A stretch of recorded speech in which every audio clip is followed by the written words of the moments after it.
We're a country of cafe diners and coffee lovers, and more brands are popping up, and older ones are undergoing transformations. Yes, it's an industry experiencing huge growth. I'm Effie Zahos, you're watching The Franchise Show.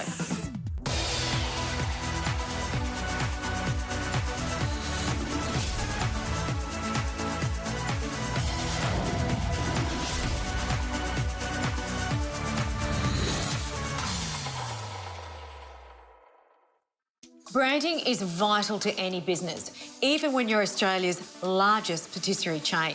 Now, Michelle's Patisserie is currently undergoing a new store concept and menu. It's just part of the process, but how have the franchisees found the switch? Jasmine found out. New look, new feel, new vitality. It's a new Michelle's Patisserie, a brand evolution, a celebration of a whole new concept and food sensations.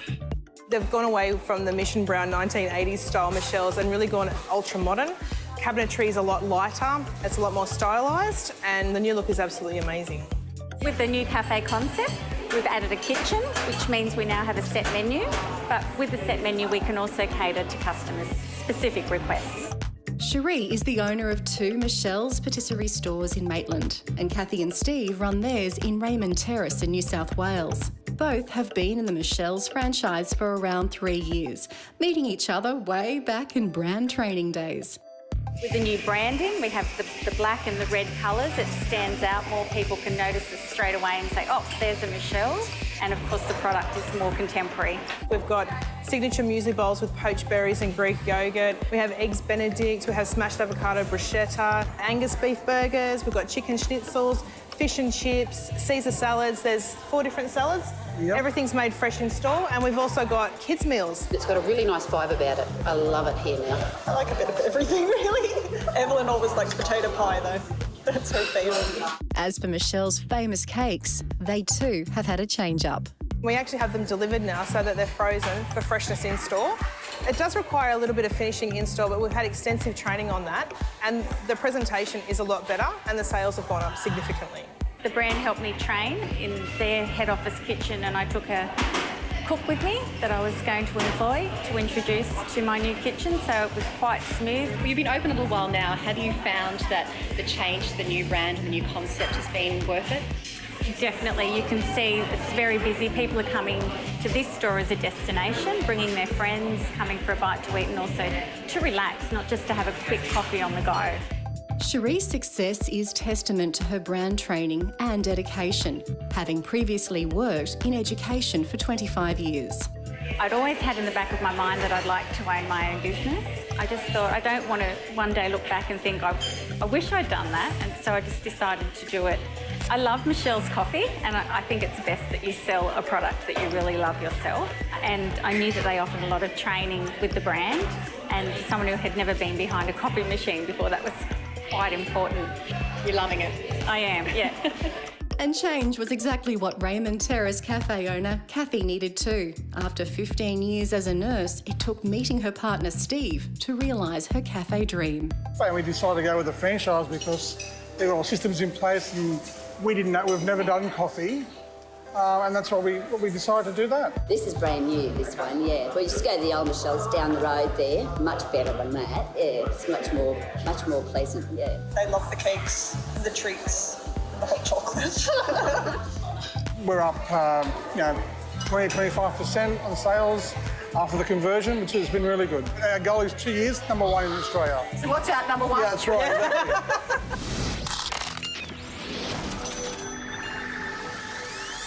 It's really important to ensure that your employees have the right training and skill set. The best way for you to do this, and probably the most cost-effective way, is to ensure that you have a look at the government grants, which are available on a number of government websites. And these websites will allow you to make applications in order to access these grants. Both sides of government are committed to ensuring that young workers in particular have the right skills for small to medium-sized businesses. So make sure you have a look at what's available to you and really utilise any of those grants that are available for your industry. The massive growth in online shopping is providing the same growth for pack and send. You can find out more next. You're watching The Franchise Show.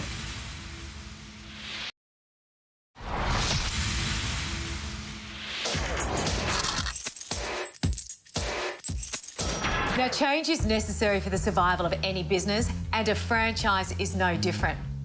A brand transformation can help a business shrug off an outdated image, create a more modern look, or tap into new trends and technologies. In most cases, a rebrand is designed to build market share and grow revenue.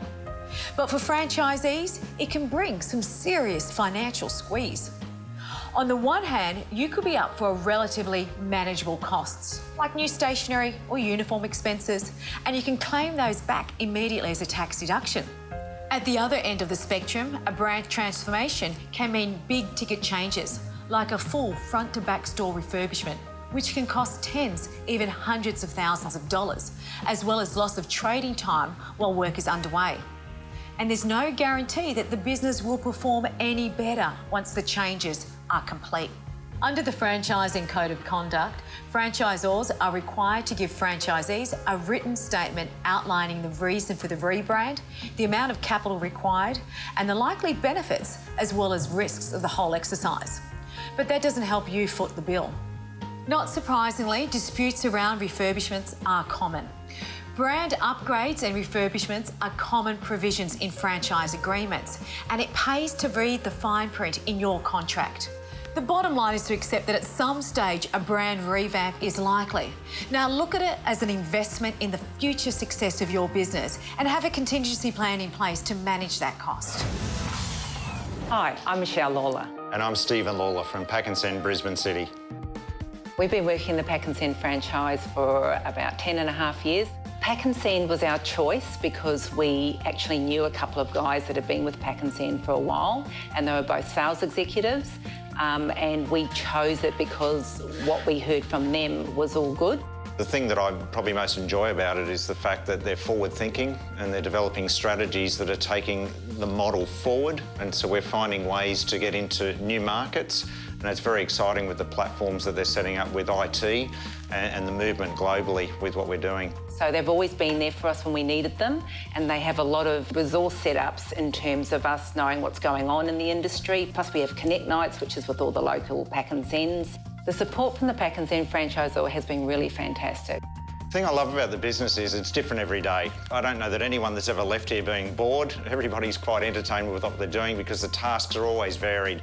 The other thing I really love is that we get a lot of young people in the business, a lot of uni students, and our own kids have been through the business, and they leave here rather than being green, they're getting work experience and they're learning hands-on skills with dealing with people. So we get a lot of enjoyment out of helping them.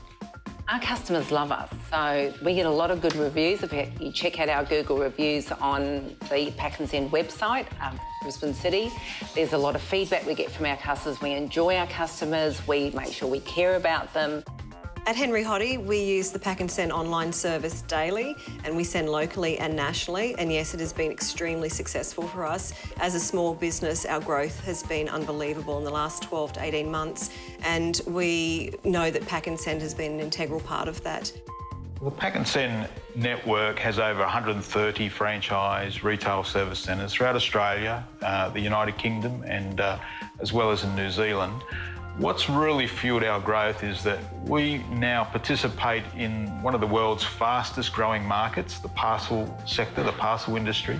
That's a huge growing market that's been fueled by this great growth in online shopping.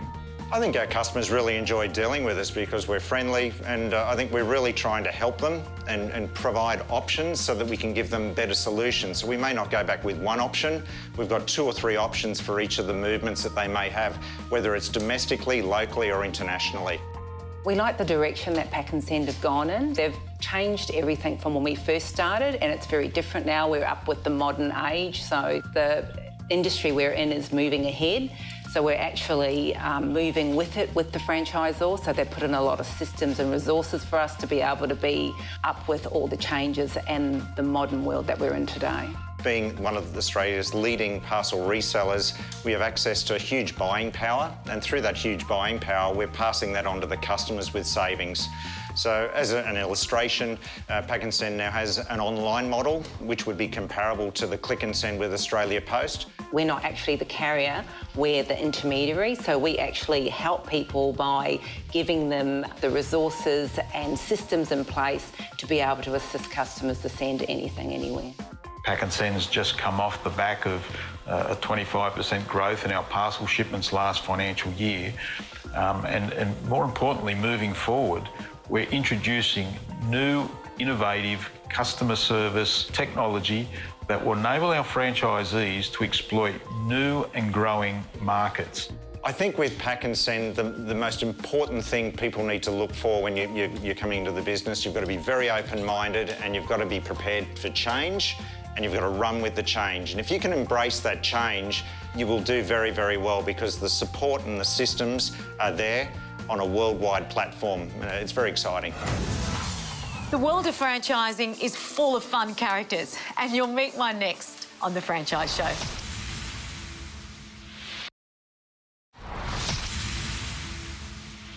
Welcome back to The Franchise Show. I'm Effie Zahos. If a franchise brand revamp is on the cards, often some owners will find that really daunting.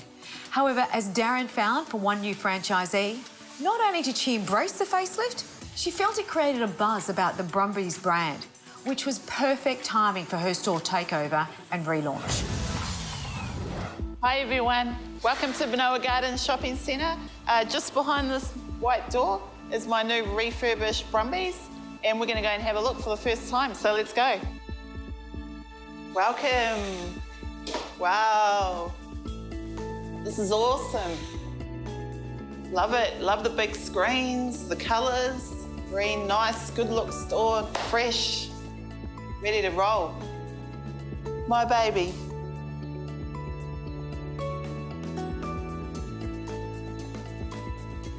Thinking about taking over a brand new store, new branding, new everything, how was that? Yeah, look, it was really exciting. All the customers were like, oh, we're so happy that you're back, the store looks great, and getting all that feedback from the customers, man, it was just like, wow. I have so many customers think we're some new bakery that's come out, and then when they find out that we're Brumbies, they're like, oh, wow, this is better than the old look that you fellas have got. I was here, I think, at like 1 o'clock in the morning till we closed, just to make sure everything was perfect when those doors come up and we served our first customer. Beginning of January last year, I did actually apply to be a store manager for Brumbies Bakery. So I did have a bit of background, about 6 months background. That actually helped me with my training. Take us through that. Was that fun? The baker training, yes, it was very fun. But I love baking, so it kind of came natural to me. The sweets is easy, it's the bread that I needed a bit of training on. But it's good to know those kind of things, so when bakers bring out product, you know whether it's good product or it needs work on. Choosing the exact right time to open a new store can be a daunting exercise, particularly when the store has undergone a brand evolution like this Brumbies outlet. But in Tanya's case, she chose the school holidays to open her new outlet, and in doing so, she generated a lot of attention and a lot of excitement. School holidays when we opened, so that gave us a really good start to warm ourselves into the store, meet all the customers and see what kind of breads they like. We had an early start this morning, getting everything prepped up for our free 200 loads to our first 200 customers. It's still going now, so we've been giving away a lot of goodies to the kiddies and the balloons. Yeah, it's been awesome. When did you first think that you were going to do this? Maybe 2 years ago. Yeah? I was like, I wonder what it'd be like having my own store. I've just never pushed myself to even try, because I knew it'd be a lot of hard work. And now that I have my own store, it is a lot of hard work. But it's work that I enjoy. Sales have been going up every week, so we're slowly climbing to where the store used to be. We're testing out new products. We have a lot of specials going on each week, so yeah, it's getting there and it's really good. How do you describe your typical day? Can you take it easy? Can you sit back and take a day off whenever you want? If only it was that easy. I start at 3 in the morning. I come in, help the baker on the ovens. I bake the sweets and the cold sweets.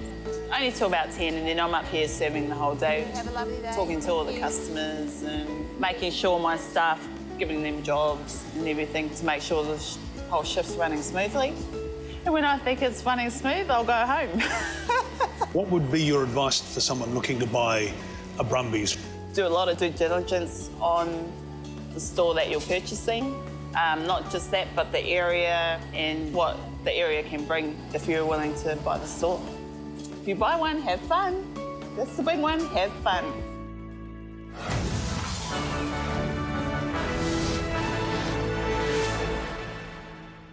My name is Jim Albanakis, and this is my store, Crust Gourmet Pizza Bar at Pyrmont.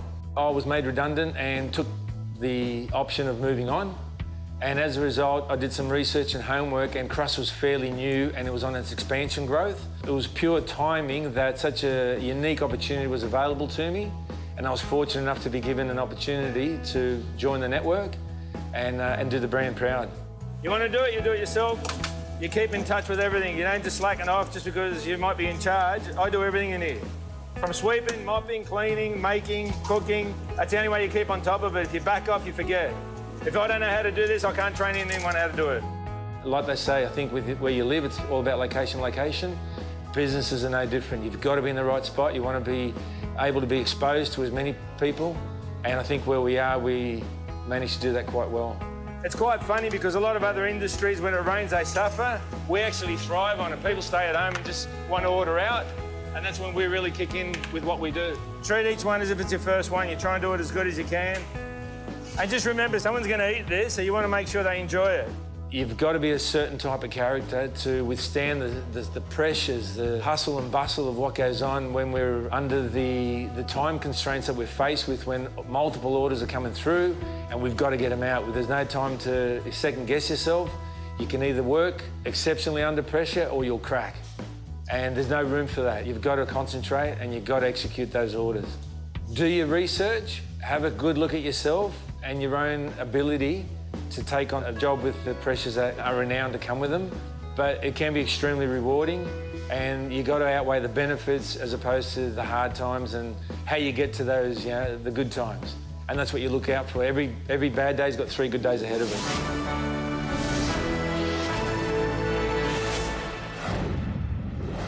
We've got more great tips and insights coming up. You're watching The Franchise Show.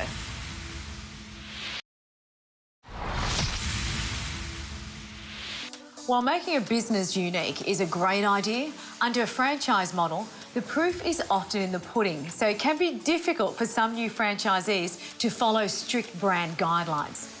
Now, we speak with some industry experts who emphasise the importance of brand awareness and its true power.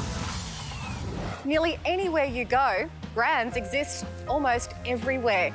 But a brand is far more than just a business logo. Look, feel, colour, tone of voice, personality. Is that your social media platforms? Is it your website? Is it your publicity?